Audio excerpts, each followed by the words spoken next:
నలుగురు శివభక్తులు. నలుగురి భక్తి 4 విధాలుగా ఉంది. ఆ నలుగురిలో ఒకరి భక్తి చూసి ఆ శివుడు సంతోషించాడు. ఒకరోజు ఒక శివాలయం దగ్గర 4 శివభక్తులు కలుసుకున్నారు. మొదటగా ఒక భక్తుడు వచ్చాడు. ఏమీ చేయలేదు, పూలు పెట్టలేదు, అభిషేకం చేయలేదు. కేవలం ఆ శివుడిని నిశ్శబ్దంగా చూస్తూ నిలబడ్డాడు. అతని కళ్ళల్లో ప్రేమ, మనసులో శివుడు మాత్రమే. ఏమీ అడగకుండా అక్కడే అలాగే కూర్చున్నాడు. కొద్దిసేపటికి రెండో భక్తుడు వచ్చాడు. పాలు పోశాడు, బిల్వ దళాలు పెట్టాడు, ఉపవాసాలు చేశాడు, శివనామం జపించాడు. మూడో భక్తుడు కూడా వచ్చాడు, పూజలు చేశాడు, అభిషేకాలు చేశాడు. కానీ బయటకు వెళ్ళాక అబద్ధాలు, చిన్న చిన్న మోసాలు, డబ్బు కోసం తప్పులు. అయినా నేను శివుడి పూజ చేశాను కదా, ఆ శివుడు నాకు సహకరిస్తాడు అని అనుకున్నాడు.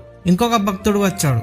అతను అన్నాడు, శివుడు మంచివాడు, శివుడు అన్ని స్వీకరిస్తాడు.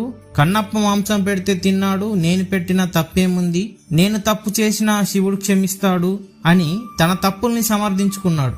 అప్పుడే శివుడు చిరునవ్వు నవ్వాడు. శివుడు అన్నాడు, పూజలు కాదు, అభిషేకాలు కాదు, నిజాయితీగా ఉండేవాడు, ఎవరికి హాని చేయనివాడు, మనసులో ప్రేమ ఉన్నవాడే నా నిజమైన భక్తుడు. అందుకే ఈ నలుగురిలో మొదటి భక్తుడే నిజమైన భక్తికి దగ్గరగా ఉన్నాడు. శివుడు పూజలు చూడడు, మనసు చూస్తాడు. ఓం నమః శివాయ.